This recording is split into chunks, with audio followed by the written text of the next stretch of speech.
단련 없는 순금은 없다는 제목으로 말씀을 전가하겠습니다. 오늘은 스포츠 이야기를 좀 하겠습니다. 지난달에 이제 아주 세계적인 축구 경기가 2개가 있었습니다. 그것을 제가 쭉 보면서 느꼈던 이야기들을 오늘은 좀 나누려고 합니다. 하나는 코파 아메리카입니다. 지금 6월 3일에서 6월 26일에 걸쳐서 코파 아메리카가 어디서 열렸죠? 미국에서 열렸습니다. 그 다음 유로 2016년이 2016이 유럽 축구연맹인데 그게 프랑스에서 6월 10일에서 7월 10일에 걸쳐 한 달에 걸쳐서 축구 경기가 있었습니다. 세계 축구 강대국들은 다 거기에 다 소속되어 있습니다. 코파 아메리카는 남미 대륙 선수권 대회입니다. 그쪽에는 강팀들의 브라질이 있고 아르헨티나가 있고 칠레가 있고 그렇습니다. 유로는 유럽에 속한 나라들의 경기입니다. 여기는 모든 우승 후보들이 다 있죠. 축구 종족이라 부르는 영국이 있고 독일이 있고 프랑스가 있고 스페인이 있고 포르투갈이 있습니다. 코파 아메리카나 유로 축구 경기는 4년마다 한 번씩 열리게 되어집니다. 이번 코파 아메리카에서 우승 후보로 여겼던 브라질이 예선에서 탈락하는 수모를 겪는 일이 있었고, 또한 모든 축구 전문가들이 우승할 것이라고 여겼던 아르헨티나가 결승전에서 칠레에게 패하고 맙니다. 그것도 이제 연장전에서 승부를 가리지 못해가지고 이제 승부 차기까지 가게 되어집니다. 근데 승부 차기에서 상상도 못했던 메시가 실축을 하게 되어집니다. 그러면서 그 경기가 끝나고 메시는 곧바로 대표 선수 은퇴를 선언합니다. 그러면서 온 세계를 놀라게 했습니다. 메시가 페널티킥을 실축하기 위해서 나보다 상상하지 못한 일입니다. 그래서 아르헨티나의 제일 첫 번째 키커로 메시가 나섰지만 그러나 실축을 했습니다. 여러분, 원숭이도 나무에서 떨어질 때가 있다 없다? 있습니다, 여러분. 완전한 사람은 없습니다. 다 실수할 수 있습니다. 전문가라고 완전하지 않습니다. 세계 최고의 선수 메시도 페널티킥을 실축했습니다. 여러분, 이게 우리에게 주는 교훈이 있습니다. 여러분, 이게 우리 인생입니다. 이게 세상입니다. 누구나 다 넘어질 수 있다고 하는 것입니다. 누구나 다 실수할 수 있다고 하는 것입니다. 원숭이도 나무에서 떨어질 때가 있고요. 여러분, 축구 스타 메시도 페널티킥을 실수할 때가 있다니까요. 무슨 말입니까? 교만하면 안 된다는 것입니다. 따라합시다. 교만하지 맙시다. 여러분, 절대로 교만하면 안 됩니다. 교만은 패망의 선범입니다. 절대 잘난 척하면 안 됩니다. 요즘 우리 사회가 많이 바뀌었습니다. 잘난 척 했다가는 잘났다고 잘난 척 했다가는 뭐 난리 납니다. 뭐 자기가 힘이 있고 권세가 있고 권리가 있다고 갑질을 했다. 뭐 회사의 사장이고 회장이고 뭐 없습니다. 대통령이라고 뭐 장관이라고 할 거 없습니다. 뭐 대통령 정무수석이라고 뭐 말할 것도 없습니다. 갑질하는 현상이 일어났다. 이것은 완전히 여론이 막 그냥 문매를 때립니다. 완전 매장시켜버릴 정도로 두들겨 팹니다. 그래서 요새 갑질하기도 쉽지 않을 것입니다. 그러나 그동안 우리나라는 갑질이 횡포했습니다. 보이지 않는 그런 곳에서 갑질의 교만들 얼마나 횡포했는지 모릅니다. 많이 깨닫고 많이 사회가 바뀌어져야 될 것입니다. 어떻든 우리는 항상 겸손해야 됩니다. 우리는 늘 겸손해야 됩니다. 겸손한 자가 존경을 받습니다. 나도 넘어질 수 있기 때문에 겸손해야 됩니다. 남이 넘어지고 남이 실수했다고 막 비방하고 비판하고 욕하고 너무 그러면 안 됩니다. 나도 그럴 수가 있기 때문에 그렇습니다. 겸손해야 됩니다. 겸손한 사람은 넘어져도 그렇게 욕을 많이 안 얻어먹습니다. 오히려 사람들이 동정해 줍니다. 위로해 주는 것입니다. 저럴 사람이 아닌데 어떻게 실수를 해서 저렇게 되었다, 그렇게 해주는 것입니다. 그러나 교만한 사람이, 잘난 척하던 사람이 실수하고 넘어지게 되면 엄청난 비난을 받고 엄청난 욕을 먹습니다. 그러기에 우리는 항상 겸손해야 됩니다. 성경을 통해서 하나님께서 우리에게 가르치는 교훈입니다. 겸손하라고 하는 것입니다. 유로 경기에서 이번 처음 시작할 때는 언제든지 그렇습니다. 유로 경기는 거기에 축구 강대국이 다 있기 때문에 처음 시작할 때는 어느 팀이 우승할 것인지는 예측이 거의 불가능합니다. 예, 몇 군데를 이렇게 하지만 그러나 거의 추측하기가 어렵습니다. 자, 이번에 결승에서 포르투갈하고 프랑스하고 붙었습니다. 근데 놀랍게도 포르투갈이 우승을 했습니다. 예, 프랑스는 개최국입니다. 그리고 예선에서 결승까지 올라오면서 승승장구했습니다. 4강전에서 독일하고 붙었습니다. 사실은 이것을 모든 전문가들은 결승전이라고 그렇게 이야기를 했습니다. 예, 독일과 프랑스, 독일도 너무 잘했고 그리고 프랑스도 너무 잘한 팀. 예, 예선전, 8강전, 4강전에 올 때까지 두 팀은 엄청 잘했습니다. 강력한 파워가 있었습니다. 그래서 모두가 이 두 팀이 결승할 것이라고 했는데 4강전에서 이쪽 라인에서 같이 붙어버린 것입니다. 자, 그런데 포르투갈은 그렇지가 않습니다. 이 예선전에서 완전히 빌빌거렸습니다. 예, 예선 리그에서 4개 팀이 리그를 합니다. 그런데 1위와 2위가 16강에 올라갑니다. 자력으로 올라가는 거죠. 그런데 3위는 떨어지는 겁니다. 그런데 그 중에 몇 팀은 3위가 다른 팀의 성적에 따라서 올라갈 수도 있고 내려갈 수도 있는 것입니다. 거기에 걸린 게 포르투갈이었습니다. 그래서 포르투갈이 자력으로가 아니라 다른 팀의 어떤 이런 영향으로 인해서 겨우 16강에 올라간 팀. 그러니까 포르투갈이 결승까지 갈 것이라고 생각한 전문가는 저 빼고는 아무도 없습니다. 모든 축구 전문가들은 프랑스가 포르투갈을 이기고 우승한다고 그랬습니다. 포르투갈을 프랑스의 한 수 아래라고 보았습니다.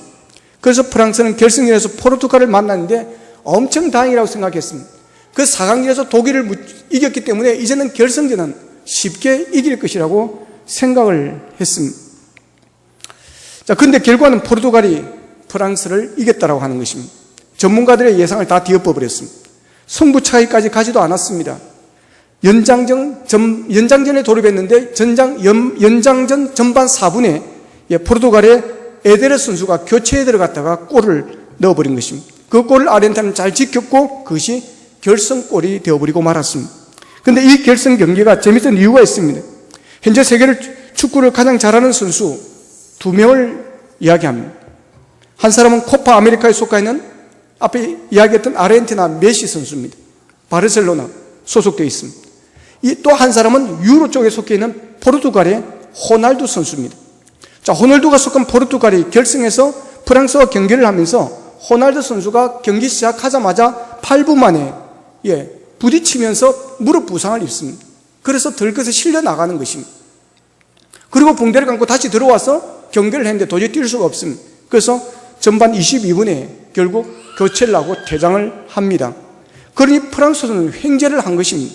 그렇지 않아도 프랑스가 한 수위라고 생각하는데 프랑스로서는 포르투갈 정도는 이길 것이라고 생각을 했지만 그래도 이 호날두라는 정신적 지주뿐만 아니라 세계 최고의 스타인 호날두가 있기 때문에 이게 부담인 것입니다. 호날두 선수 같은 경우에는 한 방이 있는 것입니다. 그 한 방이 언제 터질지 모르는 것입니다. 그래서 프랑스는 엄청난 부담이 있는 것입니다. 자, 결승에서 프랑스는 호날두만 잘 묶으면 우리는 승산이 있다, 이긴다라고 생각을 하고 전략을 짰을 것입니다. 그런데 그 호날두가 전반 22분에 퇴장을 하고 말았습니다. 그 결과는 호날두 없는 포르투갈이 오히려 이깁니다. 그들을 횡재했다고 생각했는데 오히려 포르투갈이 이겼습니다. 왜 이랬을까요? 이유가 있습니다. 전문가들의 분석입니다. 호날두 선수가 부상을 입고 퇴장을 하면서 프랑스 선수들은 느슨해졌다는 것입니다. 프랑스 선수들이 묶어놓을 선수가 없어져 버린 것입니다. 프랑스 선수들이 죽자 사자 견제해야 될 목표가 없어져 버린 것입니다. 그러면서 해이해져 버렸습니다. 운동에는 흐름이라는 게 있습니다. 이 흐름이 아주 중요합니다. 배우 같은 것도 보면 잘 올라가다가도 흐름 뒤집어지면 실력이 있어도 안 됩니다. 왠지 안 되는 것이, 이유 없이 안 되는 것입니다. 이런 걸 흐름이라 그럽니다. 그래서 워샤워샤가 중요하고 막 그런 것입니다. 한번 느슨하기 시작하면 이 흐름을 잘 못 뒤집습니다. 자, 이게 운동입니다. 세계 최고의 축구 선수 호날두가 쓰러져서 퇴장하면서 우승급은 프랑스로 기울어졌다라고 생각했습니다. 그래서 프랑스는 여유를 가지게 됐고 반대로 포르투갈은 긴장을 하게 되었습니다. 포르투갈은 그들이 믿었던 호날두가 없어지니까 오히려 똘똘 뭉치는 것입니다. 8강전 예선전에서는 포르투갈이 막 경기가 부진했습니다. 그런데 8강전, 4강전을 올라오면서 강해졌습니다. 그때 호날두 선수가 그때 그나마 결정적일 때 골을 넣어주었습니다. 그러니 결승전에서도 호날두를 기대했는데 그 호날두가 무너져 버린 것입니다. 그렇다니까 이 포르투갈 선수들이 똘똘 뭉쳤습니다. 호날두가 없으니 우리가 더 뛰어야 된다고 하는 것입니다. 호날두가 있어도 우리가 프랑스에게 이기기가 힘든데 호날두까지 없어졌으니 우리가 불리한 것은 사실이다. 그러나 우리가 호날두 있을 때보다 우리가 조금 더 뛰고 조금 더 열심히 하고 조금 더 우리가 죽자 사자 하면 성산이 있다. 이길 수 있다. 그래서 포르투갈 선수들이 호날두가 있을 때만 달라졌습니다. 더 열심히 뛰었습니다. 더 강해졌습니다. 그러다가 진짜로 프랑스를 이겨버린 것입니다. 결국 호날두가 퇴장한 것이 프랑스에는 독이 되었고 포르투갈에게는 약이 되어졌다고 하는 것입니다. 호날두가 퇴장한 것이 프랑스에게는 느슨하게 만들었고 포르투갈에게는 오히려 똘똘 뭉치게 만들었습니다. 여러분, 고난이 독이 되기도 하고 여러분, 고난이 덕이 되기도 하는 것입니다. 고난이 나쁜 것만 아니라고 하는 것입니다. 우리가 살아가면서 시련이 없으면 얼마나 좋을까 하지만 여러분, 그렇지 않습니다. 우리가 시련을 싫어합니다. 그럼에도 불구하고 하나님은 우리에게 시련을 주십니다. 시련을 우리가 당합니다. 여러분, 시련이 없으면 왜 하나님께서 시련을 주시는 이유가 있습니다. 시련이 없으면 느슨해지기 때문에 그렇습니다. 고난이 없으면 해이해지기 때문에 그렇습니다. 신앙생활도 고난이 없어 보십시오. 느슨해집니다. 열정이 없어지는 것입니다. 미지근해지는 것입니다. 여러분, 언제 절실한 기도가 나옵니까? 언제 절실한 간절한 기도가 나옵니까? 어려움이 간절한 기도를 만듭니다. 고난이 간절한 기도를 만듭니다. 암에 걸려 보십시오. 그때는 정말 눈물을 흘리면서 기도합니다. 여러분, 간절해집니다. 여러분, 자식이 못쓸병에 걸려 보십시오. 의사가 안 된다고 선포해 보십시오. 여러분, 그때는 눈물, 콧물 흘리면서 하나님 앞에 매달리면서 간절히 기도할 수밖에 없습니다. 여러분, 고난이 사람을 강하게 만듭니다. 고난이 사람을 성장시키는 것입니다. 고난이 사람을 성숙하게 만드는 것입니다. 하나님이 우리에게 고난을 주시는 이유가 바로 여기에 있습니다. 우리를 강하게 하시기 위해서입니다. 우리를 연단하시기 위해서입니다. 우리를 단련하시기 위해서입니다. 오늘 보면 10절에도 보면 그러나 내가 가는 길을 그가 아시나니 그가 나를 단련하신 후에는 내가 순금같이 되어 나오리라 그랬습니다. 욥은 우리 잘 알지 않습니까? 엄청난 고난이 있었습니다. 말할 수 없는 고난이 있었습니다. 욥과 같은 고난을 당한 사람이 있습니까? 그러면 욥을 보면서 우리가 조그마한 고난 당하면서 위로받는 것입니다. 욥도 살았는데, 욥도 이겨냈는데, 그러면서 우리는 이겨내는 것입니다. 믿음이 있는 사람은 고난이 와도 이겨내는 것입니다. 그러나 믿음이 없는 사람은 조금만 시련 당하면 그냥 아파트 위로 올라갑니다. 여러분, 절대 그러면 안 됩니다. 여러분, 욥도 이겨내고 나중에 승리했는데 여러분 욥보다 더한 게 있습니까? 10명의 자녀 다 잃었습니다. 여러분, 그 많던 재산들 다 잃었습니다. 가장 함께 마지막까지 함께 줄 수가 있다면 자기에게 힘이 되어줄 여러분 아내마저도 저주하고 떠났습니다. 그런데 몸이라도 성하면 나가서 노가다라도 할 거 아닙니까? 그런데 몸도 성하지 않습니다. 끝부터 발끝까지 여러분 성한 데가 없습니다. 이런 고난을 당한 욥도 여러분 끝까지 하나님을 붙잡고 여러분 승리했습니다. 여러분, 욥을 바라면서 힘을 얻으시기를 축복합니다. 욥도 살았는데 내가 포기하면 안 되지. 욥도 이겨냈는데 내가 이것 가지고 내가 포기하면 안 되지. 이런 믿음이 있기를 축복합니다. 여러분, 욥이 그렇게 된 것은 믿음이 있었기 때문입니다. 욥기 1장 1절에 보면 우스 땅에 욥이라 불리는 사람이 있었는데 그 사람은 온전하고 정직하여 하나님을 경외하며 악에서 떠난 자라 그랬습니다. 자, 욥이라 불리는 사람이 있었는데 그 사람은 온전했다 그랬습니다. 온전했다, 흠잡을 데가 없었다라고 하는 것입니다. 정직했고 성품도 좋았고 여러분 하나님을 경외하고 악에서 떠난 신실한 믿음의 사람, 온전한 자, 흠이 없었다는 것입니다. 그런데 그런 욥이 엄청난 시련을 당합니다. 그런 욥이 한 고백입니다. 그가 나를 단련하신 후에는 나를 순금같이 되어 나오리라. 하나님께서 고난을 주시는 이유가 있었더라는 것입니다. 그 고난을 통해서 하나님이 나를 연단하고 단련시키더라는 것입니다. 그래서 나를 강하게 만들고 나의 불순물을 빼내어내면서 나를 순수한 순금으로, 진짜의 순금으로, 정금으로 나를 만들어내더라고 하는 것입니다. 여러분, 순금이 그냥 되는 게 아니라고 하는 것입니다. 반드시 단련의 과정이 있다고 하는 것입니다. 고난을 부정적으로 보지 말라고 하는 것입니다. 고난을 긍정적으로 해석하라고 하는 것입니다.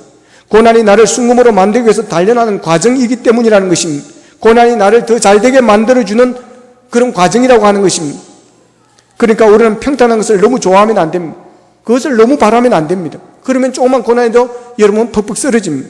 여러분, 너무 쉬운 것만 찾아다니면 안 됩니다. 너무 쉽게 살려고 하지 마십시오.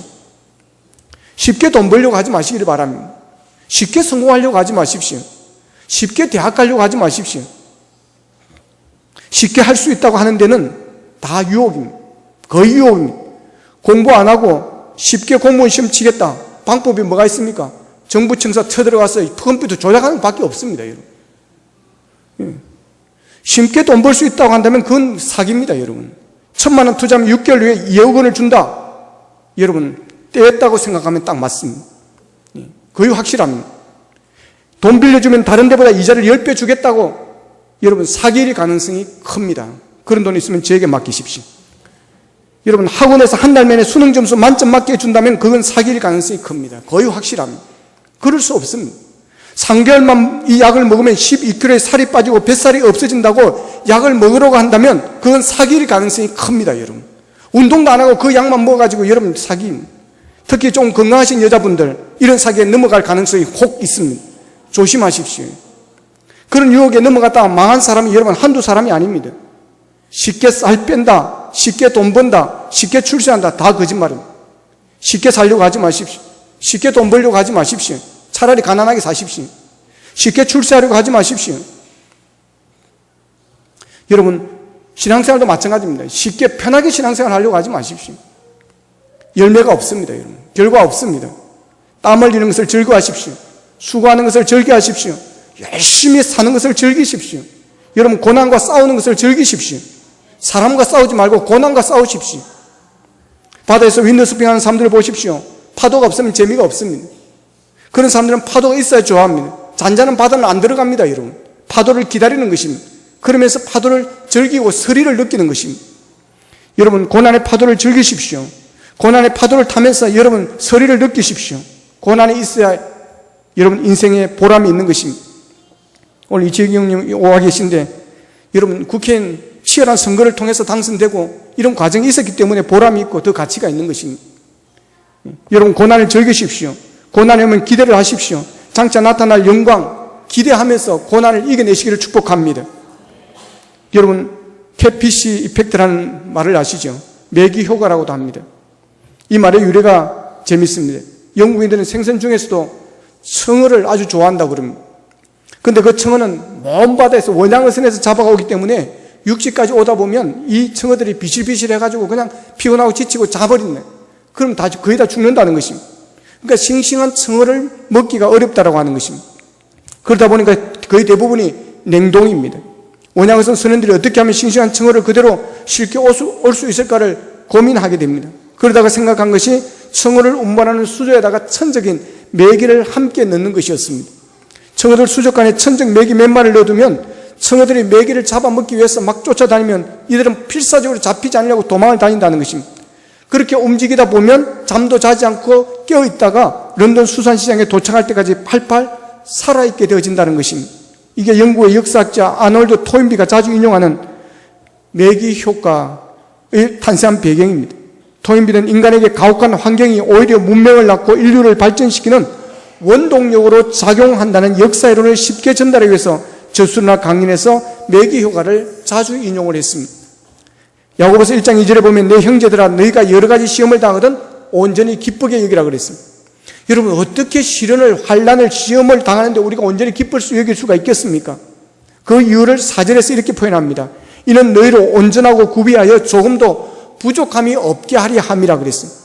여러 가지 시련이, 여러 가지 시험이, 여러 가지 고난이, 여러 가지 어려움이 결국 나를 온전하게 구비하고 그래서 조금도 부족함이 없게 만들어준다라고 하는 것입니다. 결국 이 시험이 나를 잘되게 만들어준다라고 하는 것입니다. 포르투갈은 유로 2016 결승에서 주장 호날두가 부상을 입고 퇴장하면서 오히려 더 좋은 결과를 낳았습니다.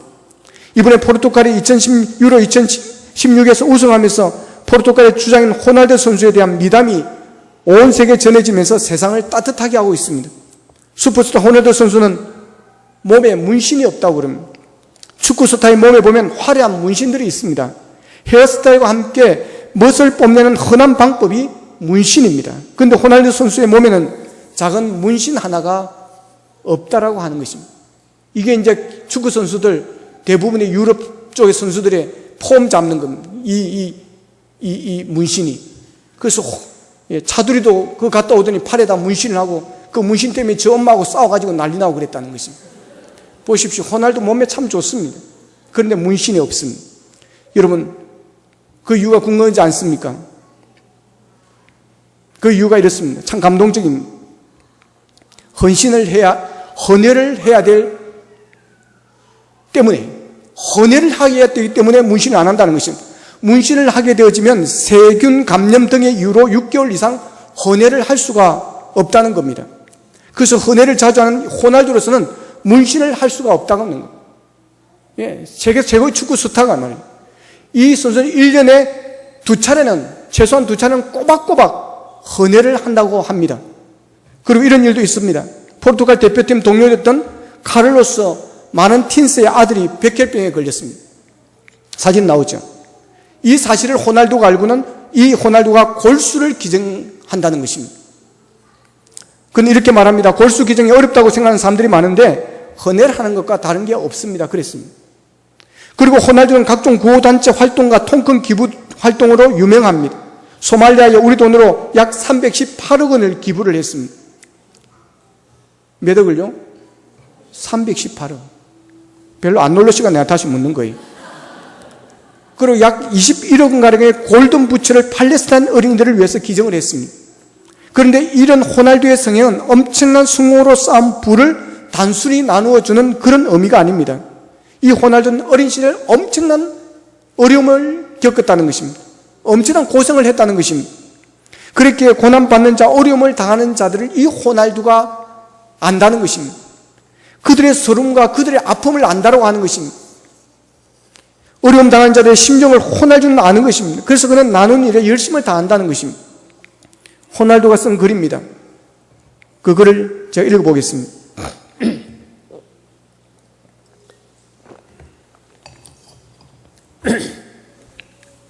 태어나 보니 내가 태어난 곳은 빈민가였다. 그래서 늘 가난했다. 가난이 싫어 도망치려고 안간힘을 썼지만 결국 가난이 내 뒷덜미를 잡아 그 자리에 주저앉혔다. 아버지는 알코올 중독자였다. 술에 취한 아버지는 나에게 공포 그 자체였다. 형은 마약 중독자였다. 형에게는 가난도 알코올 중독자 아버지도 아무 의미가 없었다. 우리 가족을 먹여 살리는 건 청소부 일을 하는 어머니였다. 그런데 난 그런 어머니가 창피했다. 난 늘 혼자였다. 빈민가 놀이터에서 혼자 흙장난을 하고 있던 내 눈에 저 멀리 축구를 하는 다른 동네 아이들이 보였다. 가난하다는 이유로 끼워주지도 않았지만 그 아이들을 원망하지 않았다. 어느 날 실수로 공이 내 앞에 날아왔다. 난 있는 힘을 다해 아이들을 향해 공을 찾고 처음으로 희열이라는 것을 느꼈다. 그때 난 결심했다. 축구선수가 되자. 간신히 축구팀에 들어간 나에게 가난의 꼬리표는 여전히 붙어 있었다. 동료들은 가난하다는 이유로 패스하면 해주지 않았고 조명이 꺼진 후 모두가 돌아간 뒤에는 혼자 남아 축구공을 닦아야 했다. 하늘은 내 편이 아닌 걸까? 힘겹게 선수 생활을 이어오던 나에게 청천벽력 같은 소리를 듣게 되었다. 어릴 적부터 정상인보다 2배 이상 빠르게 심장이 뛰는 질병이 내 발목을 잡은 것이었다. 의사는 말했다. 이제는 운동을 할 수가 없다. 의사의 말에도 난 포기하지 않았다. 포기할 거였으면 여기까지 오지 않았다. 수술했고 재활치료를 하면 정상인만큼은 아니지만 그래도 많이 호전될 수 있다고 들었다. 재활을 마친 후 나는 더욱더 훈련의 강도를 높였다. 뛸 수 있는 것만으로도 감사하고 또 감사했다. 시간이 흘러 내 꿈에 그리던 경기장에 데뷔할 기회가 주어졌다. 수많은 관중, 응원단, 기자들, 그리고 유명 축구팀 스카우트들, 내가 바라고 바랐던 축구장. 난 이 무대에서 죽을 각오로 뛰고 또 뛰었다. 심장이 터져도 좋다. 데뷔전을 마친 후 얼마의 시간이 지난 후 전화 한 통을 받았다. 가난한 내 운명을 바꿔줄 전화였다. 이적시키고 싶다는 것이었다. 그의 말에 나는 몸에 소름이 돋았다. 아니 전율이 흘렀다. 그것은 다름 아닌 세계 최고의 구단 맨체스터 유나이티드였던 것이다. 더 놀라운 건 나에게 직접 전화를 했던 사람이 퍼거슨 감독이었다는 것이다. 전화가 끝난 후 나는 바로 어머니에게 전화를 했다. 눈물이 나고 말도 잘 나오지 않았다. 허느끼며 어머니에게 이렇게 말했다. 어머니, 이제는 청소 부위를 하지 않으셔도 돼요. 구멍난 축구화에 외톨이 심장병 가진 소년이었던 나는 그렇게 크리스티아누 호날두가 되었다 라는 글입니다. 여러분, 우리는 호날두의 이야기에서 세계 최고의 축구 스타 호날두가 그냥 호날두가 된 게 아니라는 것을 보게 되어집니다. 그리고 호날두가 그렇게 기부왕이 되고 헌혜를 하고 골수 기증을 하는 선행을 베푸는 사람이 된 것은 그가 어린 시절, 힘들고 어려운 시절을 보냈기 때문이라는 것을 알게 됩니다. 알코올 중독자 아버지와 청소부를 하며 가족을 부양했던 어머니, 초콜릿을 마음껏 먹는 것이 소원이었던, 지독하게 가난했던 어린 시절이 있었고 15살 때 찾아온 치명적인 심장병으로 운동생활은 물론 목숨을 잃을 수도 있었던 위기를 극복했기에 오늘의 호날두가 있다는 것입니다. 그리고 작은 도움이 누군가의 생명을 살릴 수 있다는 걸 누구보다 잘 알고 있는 호날두입니다. 그래서 이제 그의 선행은 무게가 다르게 느껴진다는 것입니다. 누구보다 힘겨운 유년을 보냈던 호날두는 공익을 위한 광고는 조금의 돈도 받지 않고 소말리아의 300이 넘는 기부와 자신의 팬의 수술비 전액을 지원하고 현재는 아동질병 퇴치와 아동구호 운동가로 활동하고 있습니다. 이번에 포르투갈이 유로 2016년에서 우승을 하였습니다. 우승하면서 받은 상금이, 개인 상금이 4억 1천만 원이었습니다. 그 상금의 전액도 어린이 암재단에 기부했다고 합니다. 대중의 사랑을 받는 사람은 어려운 사람을 도와야 한다는 것이 그의 소신이라고 합니다. 그는 세계적인 축구 스타입니다. 세계 스포츠 선수들 중에 연봉이 킹이 뭔지 아시죠? 예. 2위는 메시입니다. 호날두의 연봉이 얼마인지 아십니까? 공개하겠습니다. 1022억입니다. 여러분, 연봉입니다, 여러분. 2위 메시는 945억 원입니다. 여러분의 자녀가 태어나면 3살 때부터 무조건 축구를 시키십시오. 여러분, 이 정도면 교만해질 수 있습니다. 이 정도면 자신이 신이라 된 것처럼 우쭐거릴 수 있는 것입니다, 여러분. 이렇게 안 돼봐서 잘 모르겠죠. 가는 곳마다 팬이 몰려들고요, 군중들이 몰려들고, 그가 여러분 순회하는 아시아, 아프리카로 순회하는 축구 경기가 있으면 구름대같이 군중들이 몰려드는 것입니다. 팬들이 사인해달라고 몰려듭니다. 그런데도 불구하고 호날두는 우쭐거리지 않는다는 것입니다. 그래서 호날두에게 진정한 영웅의 향기가 난다고들 말하는 것입니다. 호날두의 어린 시절의 고난이 호날두의 영웅의 향기가 나게 만들었고, 그 어린 시절의 고난이 호날두를 가슴이 따뜻한 사람, 가슴이 넓은 사람으로 만들었습니다. 여러분, 고난을 불행으로 생각하지 마십시오. 고난을 긍정으로 생각하십시오. 고난이 향기나는 사람으로 만듭니다. 여러분, 단련을 통해서 순금과 같은 사람으로 만드는 겁니다. 오늘 본문 말씀처럼 지금 당하는 고난은 하나님이 나를 단련하시는 것인데, 단련 후에는 내가 순금같이 되어서 나오리라는 것입니다. 얼마나 긍정적인 믿음입니까? 이런 믿음이 있었기에 욥이 고난을 이겨낸 겁니다. 로마서 8장 28절입니다. 우리가 알거니와 하나님을 사랑하는 자, 곧 뜻대로 부르심을 입은 자들에게는 모든 것이 합력하여 선을 이룬다고 그랬습니다. 믿으시기를 축복합니다. 지금은 고통스럽고 여러분 괴롭고 힘들지만 우리를 사랑하시는 하나님이 반드시 합력하여 선을 이루게 하셔서 더 잘되게 하시고 더 큰 복이 되게 해주신다고 하는 것입니다. 욥은 믿음대로 되었습니다. 욥기 42장 5절 6절에 보면 내가 주께 대하여 귀로 듣기만 하였사오나 이제는 눈으로 주를 배움나이다. 그러므로 내가 스스로 거두어드리고 티끌과 재 가운데서 회개하나이다. 그럽니다. 신앙의 수준이 달라졌습니다, 여러분. 입술의 말이 달라졌습니다. 예전에는 설교 말씀을 듣고 아멘하고 따라가는 신앙이었는데 이제는 직접 주를 내 눈으로 배웠다고 그랬습니다. 주님을 만난 것입니다. 이것은 엄청난 은혜를 받은 사람 체험적인 신앙의 고백입니다. 이렇게 영적으로도 예전보다 훨씬 더 큰 은혜를 받은 사람이 되었고 그 후에 재산과 10남매의 자녀를 하나님께서 다시 허락해 주었습니다. 갑절의 복을 주었습니다. 하나님은 우리를 사랑하십니다. 그래서 가장 좋은 것을 우리에게 주시고 또 예비해 두고 계심을 믿으시기를 바랍니다. 가장 좋은 길을 아시고 좋은 길로 인도하시는 하나님이십니다. 그러므로 하나님이 고난을 주셨다면 그 고난도 분명히 축복으로 주신 것이라는 사실입니다. 우리에게 엄청난 유익을 위해서 우리를 더 잘되게 하기 위해서 분명히 축복으로 주신 것이라는 사실을 믿으시기를 바랍니다. 여러분 중에 고난을 당해서 예수 믿게 된 분이 계십니까? 그 사람이 당한 고난은 축복입니다. 예수 믿기가 쉽습니까? 아무나 믿을 수 없습니다. 그 고난이 없었더라면 예수 믿을 수가 없는 사람인데 고난 때문에 믿게 되었다면 그 고난은 엄청난 축복입니다. 여러분 중에 고난 때문에 죄를 깨닫고 회개한 분이 계십니까? 그 고난은 축복입니다. 고난이 없었더라면 이 시간에도 죄 가운데 살았을 것인데 그 고난으로 말미암아 죄를 끊어버리고 거룩하게 산다면 그 사람이 당한 고난은 축복입니다. 고난 때문에 겸손해진 분이 계십니까? 그 고난은 축복입니다. 교만한 사람은 미움도 많이 받고 고생도 많이 하고 적이 많아집니다. 하나님께서 교만한 사람을 얼마나 싫어하는지 모릅니다. 자신도 모르게 고난 때문에 될 일이 안 되고 문제가 생기고 어려움을 당하게 되어집니다. 여러분 중에 고난 당함으로 기도를 많이 하게 된 분이 계십니까? 그 고난은 분명히 축복입니다. 기도를 많이 하다 보면 은혜 받고 경건한 삶이 이루어지고 더 좋은 믿음을 갖게 되니 복인 것입니다. 고난을 통해서 큰 깨달음을 얻은 분이 있습니까? 그 고난은 분명히 축복입니다. 고난 당하기 전에는 자기만 위해서 살고 세상에서 출세하고 성공하는 것만 생각했지만 고난을 통해서 세상 것을 다 버리고 주님을 위해서 살게 됐다면 그 고난은 큰 축복입니다. 솔로몬이 이 세상에서 하고 싶은 것을 다 하고 살았습니다. 그가 나이 많아진 후에 깨달은 것은 기록한 것이 전도서입니다.